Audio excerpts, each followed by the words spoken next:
Welcome to the Tactics Show with Danish today. How's it going? Good, good.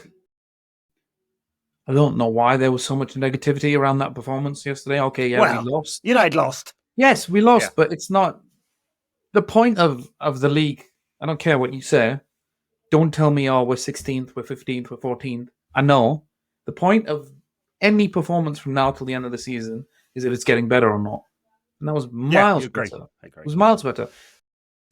Well, we can get straight into it. What has been the problem since Amorim has come in? The major problem?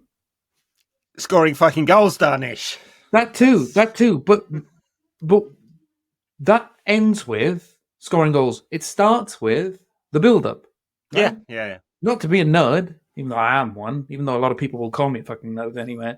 It starts with the build-up. It starts with creating space in defence and then in midfield, and then you work your way up. That was fine yesterday. There was multiple times where Amram said it at the end of the game. I don't know what is with this guy in the press conferences. He seems to say the right things. He seems to say the things that the fans are feeling. Everything was fine up until the final third. You know, my favourite quote, I mentioned it on the main pod yesterday. He was asked about Anthony Elanga, and he said he had his chance at Manchester United. I don't think about it. I was like, yeah, absolutely. Yes, nobody should. Nobody should. Stop bringing videos of Elanga up on my feed. Great. He's having a good career at Nottingham Forest. And look, and good for him. I don't think we should regret that. Didn't think he was going to make the grade at United. I mean, the fact that he's performing well at Forest, great for him. The fact that Anthony is performing well at Betis, great for him. The fact that Marcus Rashford is performing well at Aston Villa, great for him. We go down the list of he's doing all right at Villa. It's not he's not doing anything different that he wasn't doing at Manchester United. Honestly, he's barely played any full 90s at all. No, he hasn't. He hasn't. I mean, they've been getting him back up to fitness. Anyway, this is not the Marcus Rashford pod. This is the Manchester United pod. So why were United better in build-up? Just personnel, or did you see a tactical shift at all? No, the football was miles better. And, you know, we'll asterisk this and say Nottingham Forest aren't maybe the best pressing team. There's also that. Pretty bad, I thought. No, yeah, pretty bad in the press. They were still there in the press, though. They were still trying to press them whenever they had it wide and whenever they had it in midfield. And United, there were times. Go back to whoever wants to watch the full matches, and this will be on my profile later. On the 17th minute, there was a perfect little sequence where they got it wide. Instead of hoofing it down the pitch like they normally do, they knocked it inside to midfield into Casemiro, turned, gave it to Bruno, switch was on, got into the final third. The problem was, the problem is and was, the fullbacks and the wide players need to have good relationships in the system. You need cutbacks, crosses. The one player that is getting into the position to cross it well, the one player that has speed to get into behind a defensive line, and I still think you need to have him in there because he's doing that. He hasn't formed a good relationship with the new fullback yet. The new fullback looks very threatening. But every time he goes on an overlapping run, Garnacho decides to shoot. Yes, it is frustrating that Garnacho's looks like a one-trick pony off the left, doesn't he? Where he'll cut inside and shoot, and that's it. It's not just the fact that he'll cut inside and shoot and make the wrong decision. It's the fact that there is a better play on. Stop ignoring your fullback. He's taking the man away so you can play it to him. He's not taking the man away so you can shoot. Yeah. And then you look at, well, okay, why isn't that happening on the other side? And you go, no, okay, it is happening on the other side, but Dalot can't really seem to fire across him. And then on top of that, you go, well, there's not really anybody getting into the box anyway. There was, I think, Bruno got into the box a couple of times in the first half. He had a header on goal. Dogu was doing it more in the second half. There was a lot more umph when they stuck Harry Maguire battering ram up front. And the one time he actually found him on the overlap, he found Dogu. All of a sudden, a clear-cut chance was created, and Harry headed wide. Again, in the last minute, there was a last-minute clearance. But I will say the build-up was miles better. Whether that's because Forest are bad in the press or not, they're bad, but they were still doing the same thing. And they were very narrow, so they did give United a lot of space out wide. So that helped get United into those wide positions. It's just when we got into those wide positions, didn't create those overloads or didn't create the opportunities for the cutbacks or the cross or the few opportunities there were for the cross on the right-hand side. I think that Dalu duffed. So I think they did create those opportunities in the final third, and they did create the cross situations wide. They just weren't good at executing them. yeah, That was it. 24 shots, but only 1.5 xG from open play. I guess we should be going. Actually, United created half a goal from set pieces, which is quite good for United. I disagree with this. Is I it just disagree with this. Casemiro's good at heading, and it was just fortunate they got a couple of headers in? I disagree with this. I thought the set pieces could have been better the amount that they had. How many did we have? 9, 10 at least? Yeah, it was a fair number, yeah. And Cass should have done better with a couple of them, and it was clearly he was trying to get on the end of them. But I feel as though they were either really threatening, and Cass got on the end of it. I think Dalot hit the bar as well, or just not threatening at all. But I feel like the narrative is because we're 16th, because this team is bad. They can't look at any performance and go, that was actually good. And it was. It was. There was a last minute clearance off the line. Dalot hit the bar. They got into the final third number of times. Nuno Espirito Santo said at the end of the game, we were on the ropes. I don't know what more evidence people want that was a good performance.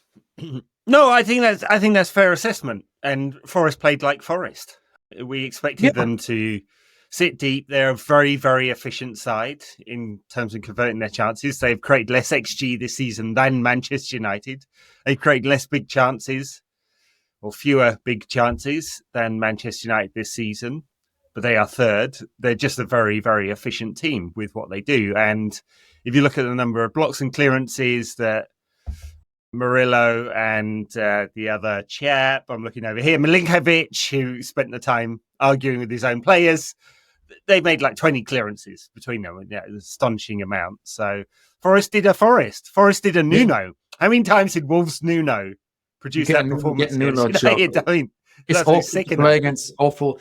That was another thing. I know you never see Amorim sort of up in arms, but you could see that they were taking a long time with everything, goal kicks and dead ball situations. Even Bruno, because Bruno's like the only player normally who's always sharp, and when he's on the referee, he was pointing at his watch as well, because they were taking their time. It feels as though a lot of people have kind of given up because they hate the fact that the league position is where it is. I'm not saying, again, it was like the greatest performance ever, but that was a lot better. It was absolutely a lot better.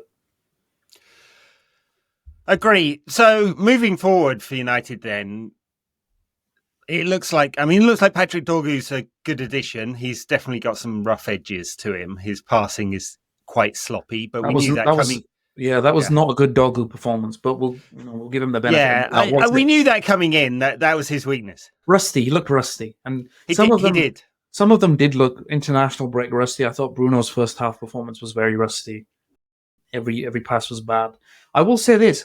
A certain Uncle Cass, he's not back. I don't want to say he's back, but he's something. I don't know what it is yet, but he is something. There's a degree of, it does feel like he's covering less yards, and he is just, maybe he's getting more confidence, and he's breaking play up more, and his passing under Ten Hag's first season, it wasn't excellent. It was good, and it still found solutions. It's getting back to those levels now as well. And I think it's quite salient that he took Ugarte off and he didn't take Casemiro off. Maybe it's because Ugarte had a long travel and he was in South America, but definitely an uptick in performance from Casemiro as well. Yeah. I mean, he was part of the defensive unit that got caught with Elanga's goal. I'm not pinning that on him by any means, but he wasn't in position to stop it. Whether he could have done, he'd have probably just got himself a yellow card, but someone else should have got themselves a yellow card as well with that move. I do agree. I think when he's alongside someone with legs like Ugarte, he just looks better. He doesn't have to cover as much space. He physically can't, but that was true when we bought him, honestly. I thought it looked like he was, because Madrid kept the ball so well, with Kroos and Modric alongside him, he just didn't have to cover the yards. And my impression when he was coming in was that he was physically waning. And so when you cover for that with him, he looks a lot better, doesn't he? It's really the physical stuff, not the mental and the technical stuff that's his problem. So, but coming back to the fullbacks, do we need an upgrade on the right-hand side then? If we had someone who could execute on the right-hand side, alongside, let's imagine Ahmad's back. Mm-hmm. Does that make a big difference to if we're saying the game plan and that we've moved on tactically under Amorim, like 6 months in, we can see what they're trying to execute. They're just not executing it well enough. It's got to be personnel then, right? Either you develop your own players and they come in, and there's a couple of options there, or we buy better options. And what are a ball-playing central midfielder, a right wing-back, someone who could fucking score. Like, that would make a massive difference, would it not? Yeah, I think it would. It's just, it's hard to really pinpoint. I think another striker is needed. Just because I think a striker with experience is probably better. I don't want to put more blame or shoulder more responsibility on a young forward. I think there was reports of Liam Delap yesterday. But then you've got sort of 3 young forwards coming in who have played for teams who, okay, Ipswich aren't, they haven't had the best of seasons, but it's 3 forwards who you've bought because they looked promising and because they look like they can take that next step in 2 or 3 seasons, not straight away. Do you know what I'm saying? Yeah, it's a really big problem for United. Harry Maguire created more XG yesterday than Rasmus Højlund has in his last 15 games, unbelievably so. But it's just, it's a problem. Rasmus scored for United against Leicester, scored for Denmark against Portugal. Clearly, I assume that Amorim thought Forest would sit deep, and so therefore there'd be no space. He wanted a better technical player up front in Xerxes, who spent the first 3 minutes of the game drifting into the half spaces, and Amorim was screaming at him to stay forward. So that tells you something a little bit about Josh Xerxes. So yeah, it's a really difficult problem for United to solve that one, because it's going to cost a lot of money to buy the kind of quality of forward we need, I think. Yeah, I think so. But a forward was a priority. I think another central midfielder is probably a priority. You do look more threatening when you have Diallo back. You do look better when you have Mino back. You probably look better with Martinez back as well. So there's still a lot of injuries going on. But the big plus point from the Nottingham Forest game overall is, the build-up is getting a lot better. Although, to be honest, like, the build-up out of the back, Mazraoui helps a lot, right? He's good with the ball. He's good with the ball. So the left-hand side I thought Diallo was good with the ball yesterday as well. It's just his delivery isn't that good. Now, does that mean you buy another right wing back? I think it probably means that you have to buy another fullback. Not just because his delivery is bad, just because who's the other fullback if Diallo's out injured? Yeah, I mean, I guess we're looking at the youth team, right? Diallo there. You could put Diallo there. You could put Diallo there against the Brentford, against the Bournemouth, against the Fulham, but you need depth in this. Yeah, you need depth in this squad, and it feels like he's changing around a lot. I will say that Mino, like last season, you would say he was probably one of Man United's best players, right? He's not really played under Amorim, and he's not really played. A lot of injuries. He's not really played 90 minutes, and he's not really played in a position where he's making the role his own. I thought seeing him, and everybody felt this as well, seeing him play in the way that he did in that chaotic team, the way he did, the way he took it on, and then was played in the England team in the Euros as well, and smashed it both times. You thought, okay, this is actually a player that you build your midfield around. There's one like little sequence and video that I was watching of the FA Cup final the other day when we beat Man City, and City basically pressed Man United in the same way that they've pressed all the Amorim teams. And the key to getting out of that press was literally Mino received the ball in defense, took it back in the middle, and then moved forward. So if he stays fit and you get him back to the form that he was in, maybe that eliminates the need for another central midfielder. I think we need one anyway because Casemiro and Eriksen leave. I agree with that. It's just I would rather have a midfielder like Mino and remember that he is as good as he is, getting back to being as good as he is, and then you can sort of move around with, okay, well, if we play a low block, maybe you can put Bruno in there and Diallo's back and put Garnacho Diallo and a Højlund in, or Garnacho Diallo and Xerxes, or move around with, okay, we're playing somebody a little bit tougher today, maybe you play Mino, Casemiro, and Ugarte and Mino can play one of the left forward roles and interchange like that. It's just Yeah. Another central midfielder, another right back, and another forward, I think, are the three priorities. I think so. I think that makes a lot of sense. I mean, they're going to ship so many players out that somehow will be challenging to do that many deals. But the critique of him is that he doesn't move the ball forward fast enough, and I mean also that he's not fit at the moment. I think that's probably on the club for playing him too much after he came back from injury, and he's suffering from that. And maybe it's some growth issues. But if you can't find a place in your team for someone with his sort of small space qualities, then come on. I just don't believe that he's already one of the best in Europe in those small spaces, and your ability to play out of a press in tight situations. Given, I think you've said before that Bruno doesn't like the ball in those tight spaces. He tends to do all those kind of flicks and turn around the corners and take some risky passes. He doesn't like the ball with his back to goal and trying to turn. And so fair enough. You've got a player in mind who loves that. Right? Yeah. Loves it. I think he's okay with it, but I would rather form Mino be in those positions. And then ball progression stuff. I'd like to see him be braver, for sure.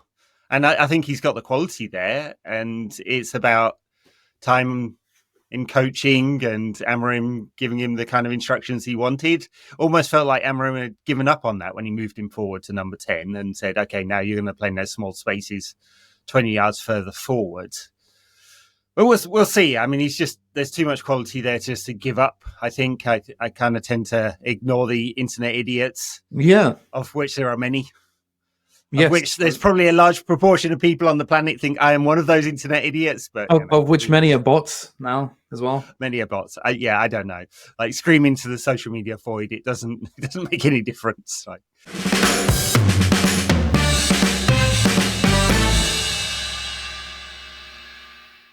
This episode is brought to you in association with NordVPN. For those of you who don't know, VPN stands for Virtual Private Network. It secures your connection, protecting your personal information and online activity, especially on public Wi-Fi. The VPN enables your phone or laptop to switch its virtual location to another country, which is great for accessing your favorite content while you're traveling. Long-time listeners will know that I've spent a good part of the last 20 years on a plane. I've recorded this podcast in places from Tokyo to Old Trafford, New York to the Northern Quarter, and a VPN has been absolutely essential to watching the game while I'm abroad. True story. I once racked up a £1,500 phone bill watching a United game while I was in Shanghai. I was on my work phone and I blamed it on video calls back to the office. The key lesson of this story is not how to scam your employee out of a large phone bill, but that I couldn't have watched the United game without a VPN. It's been a real lifesaver. If you want to try NordVPN for yourself, go to nordvpn.com/NQAT, and our link will also give you 4 extra months on the 2-year plan.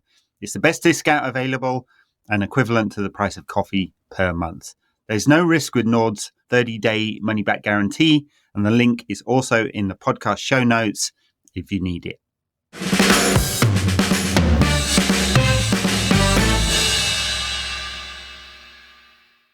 But I tend to agree with you. I think that was one of the stronger performances under Amorim. A lot I saw there that seemed right, like we were doing well.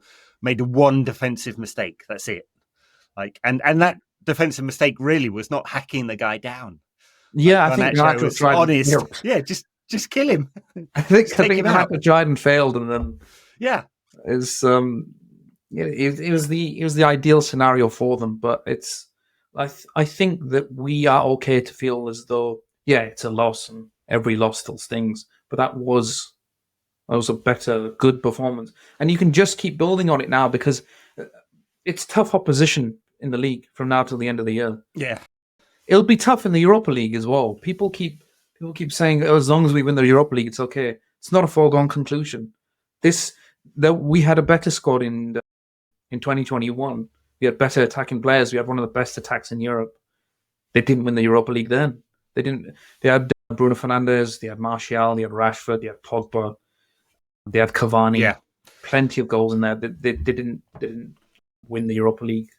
I guess the thinking is it looks quite weak this year, the Europa League. I mean, it's definitely winnable, but all the other teams in it will be looking around going, yeah, this is winnable too. So, yeah, the favourites are still Spurs, who I believe are behind us in the league. By like odds on, Spurs are favourites. Yeah. Is that true? I don't know if it's odds on, but they're favourites. Last time I looked at the bookies. Oh wow, fair enough. I know. mean, I'd like to I see what know. the prices are for Athletic Bilbao. Yeah. I mean, it's Bilbao, Leon, not a great side. I mean, they are still relying Touch on. wood. Come back to this, and then we get slapped by Ryan Cherky. Yeah, well, that'll be the interesting one. I mean, obviously, we played Bodo Glimt. They're playing Lazio. Tottenham play. Who did Tottenham play? I keep forgetting now. Might be Eintracht Frankfurt. Yeah. Eintracht Frankfurt. Yeah, who again are one of the stronger C teams, but that is relative. And Bilbao play Rangers on the other side of the draw. So yeah. All right, shall we move on to City at the weekend? Yes, because this is a Haalandless City. Presumably, Marmouche starts this one alongside Bernardo Silva and one other up front. Kevin De Bruyne is back and sort of playing in the more advanced midfield role. They played Gundogan and Kovacevic at the weekend, didn't they, in midfield? That doesn't look that dynamic. I mean, they just don't feel like the City of old. So what are you seeing in City at the moment? They don't look like the City of old, but the City of new look like they have sparks of what we could see in the future with their team. They still have Marmouche looks a really good player. Yes. They might look I don't want to say more dynamic with Haaland out, but they definitely play in a different way, and it makes everybody else tick a little bit more. This won't be a game where they will pass you to death anymore. I want to see how this plays out, because it feels like a team that is trying to find new rhythm and building their new team, and it similarly we're a team that's trying to build new rhythm and trying to find our feet as well, and build our own team for next season as well. So it's two teams that are playing each other with an eye on next season, but they still have a lot more to play for, obviously, because they're in the Champions League. I just feel as though you need as many wins and good performances as possible, regardless of, I don't care, they're 16th in the league. It's a derby. They're not in the Champions League. They got knocked out, didn't they? No. As in, they're playing for a place in it. Yeah, that's what I meant. Yeah. As in, they're playing for a place in the Champions League, and everything still matters to them. Yeah. Well, yeah, it does. I mean, they're fortunate in that there'll be almost certainly 5 places this season, unless all the English clubs get knocked out in the next round. There'll be 5 places, so that's lucky for them. Until the verdict comes down, they get a 900-point penalty, let's hope, per season, which they have to work off from now until the end of time. I feel like that's going to be an infuriating case, because things have died down a little bit with it. We're just waiting. We're waiting for the verdict. I think you know something? No, I don't. I just most watchers of this think that it's done. I think, yeah. Anyway, second hand, but I think we're waiting for the report to come out, which would be the verdict on guilt, and then there'll be a secondary hearing, which is the punishment, and then the appeals, and then the court cases. Yeah. And then we'll appeal it to the Court of Arbitration in Sport, and then the High Court, and then the fucking Global Court, and then the Martians, and then whoever else City will throw lawyers at to try and delay it. I think they will just delay it until people don't care about it. It'll be like bored, yeah. It'll be like Pacquiao and Mayweather that happened like 20 years later, where people are like, I don't really care about. Yeah, fair enough, but I wish this happened 15 years ago. Well, that's exactly. Right. Pep will be managing, I don't know, AC Milan. Yeah, I mean, they haven't. The interesting thing with City is they haven't really changed that much. I mean, there's no big tactical shifts, and that is part of the problem, right? Pep's like, we're just going to play through this. Tactically, I will say that Pep said the tactics don't work anymore, and that the teams are too physical with us. I don't think that's not. It's partly a new trend of where the league's going, but it's not a new trend in terms of that's the thing that everyone's going to do now. It's just because Klopp has retired, Guardiola's team isn't working as much. The stranglehold that those two had on the Premier League is kind of gone. Once that has gone, and once Man United were bad, once Tottenham were bad, once Chelsea have been horrific for the last 15 games, by the way, the teams that are like below them, they will see other teams trouble them and realize, okay, we're not going to die down for you anymore. We're going to actually have a goal, which I think is what they should have been doing for the last 3 or 4 seasons anyway, what they could have done. They just haven't. It's just a few wins this season have shown that they could do that, if that makes sense. Mentally, it makes a huge difference if you play for Bournemouth and you see Fulham beat Chelsea and you go, they're beatable, we can beat them. I don't think it's a new trend of physicality is the next one. It's just that the elite teams of 4 or 5 of the elite teams have got it horribly wrong this season. Yeah, including City. So we would love to put a dent in their Champions League qualification hopes. Sadly, they're still in the FA Cup. It would have been nice to see a season without City winning something. Yeah, hopefully Marcus Rashford scores against them in the semi-final. Come on, Marcus. And we can all be happy for that, by the way. Nobody loses. Nobody loses from Rashford having a good loan. There's this weird war going on between people who love Rashford. It's top red culture war, right? And I've always found this slightly odd, right? As someone of that kind of age, with a number of the other quote unquote top reds, not claiming I am one of these people, because I'm definitely not. There's this thing where if you're not at the club, you're against the club, and therefore we must hate you. And so, like, the desperation of some people, including people I like, who just want to trash on him for the sake of it. I'm just like, why? What's the benefit here?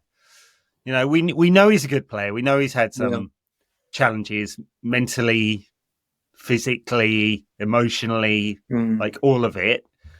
We know his ceiling is much better than the crap he served up for the last 18 months. We don't know why that has happened, like, honestly, and what has gone off the rails. But we don't know everything.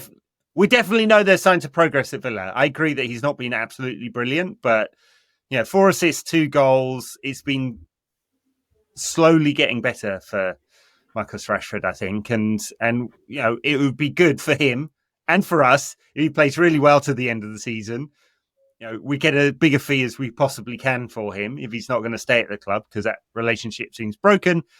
And he knocks City out the FA Cup. Everyone should be delighted all round. Yeah, absolutely. Even if he leaves, you get a nice fee. If he stays, you probably have a striker who's experienced. I mean, he can definitely help the strikers that are currently at the club. I wish I knew more. I do not.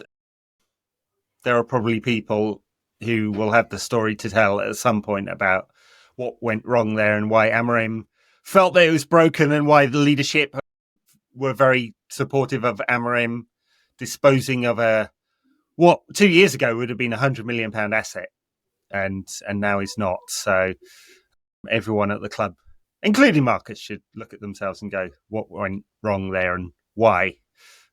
But we move on, don't we? The club has always moved on from players, and there have been better players than Marcus that have gone, and we survive. We would like some fucking goals, though, Danish. Of course, yeah. I mean, but they will come as long as the build-up keeps improving. Yeah, I agree. There was a lot to like against City at the weekend. I tried to sit after every performance and trash them when they don't really deserve to be trashed. Yeah. I mean, there is a culture of negativity around at the moment. It's going to take some to turn it around. Get it. Yeah. Totally get it. I'll be back on Monday when we're awful in the derby. Oh, let's hope not. We do need to score some goals. So what do you think the team looks like then? I mean, it's going to be very similar, isn't it? Do we? I mean, presumably it's still going to be the double pivot of Casemiro and Ugarte in midfield, yeah. I imagine. I think it picks itself. There's nobody else fit. Yeah. I think on the bench, who came off the bench yesterday? I think it was Højlund, Mount, Maguire. Maguire came on, so that's not... And Eriksen. Those are... Maguire, I guess they might look at for being... I mean, Marmoushi's not the kind of physical beast that you need to battle with in the same way. He's much more technical than Haaland, so that'll be a question mark. Don't have to fight Haaland. So, Yeah. actually, do you want nippier defenders in there? Apart from that, I mean, I suppose, like, I don't think he'll go to two defensive wing backs, like No. with Mazraoui and Dalot. I'm assuming Dorgu will continue. Then there's the question who plays up front. Is it Højlund or Xerxes? Xerxes take? Those are just about the only questions. I think the only questions are: is it Højlund or Xerxes that are going to start up top? Is it and also is it Xerxes or Garnacho? Like, because he may go with the two technical players in Bruno and there's not Xerxes, really much else to talk about. I think because the injuries kind of pick the teams themselves at the minute. They do. Although we had some interesting options on the bench. Sekou Kone was on the bench against Forest. I don't think any of those kids are going to play against City. So I don't think so. He introduces them slowly. But we had Kone and Harry Amas on the bench. And obviously we've had Jack Fletcher on the bench recently. Tyler Fletcher was very good in the Youth Cup the other night. And we've also... We may see Morehouse on the bench at some point this season. Probably not against City, but and then he praised Mount. You love Mount, yeah. I'd like to see more Mount minutes. All coaches love Mason Mount. I'm not surprised. He's a very good player. And then most fans go, but we're not really sure what he does. It's because they haven't seen him play much in the United shirt, so you're not really gonna. There's not that many Mason Mount comps as well, so. No, but he's not that kind of player. He's like the opposite of Steven Gerrard, where Steven Gerrard had a load of crap games but produced brilliant moments. Produced like one good performance. And Mason Mount has a lot of very good games but doesn't produce many of those moments. Yeah. So I would rather the first, not the latter. Both in one player. Yeah. All right. I think we've come to the end of our time. You have a meeting. With the Spanish consulate. With the Spanish consulate. It's a very long story, folks. You don't really want to hear it. It was very boring. You are moving to the Real Madrid tactics show. No, they wouldn't have me. They wouldn't have you. Yeah. I think I bashed them one time. Ouch. Well, good luck with your meeting with Spanish consulate. Thank you, everyone. We'll catch you next time. Finance show on Thursday and some other content this week, I imagine. But we'll be talking about Chelsea's PSR problem and exactly how they got round it. By buying their own women's team. Yeah. Sir Jim, I know you think the women's team has no value, but if you'd like to buy them for £500 million, then it would solve all our problems. Go ahead. Bye now. Take care.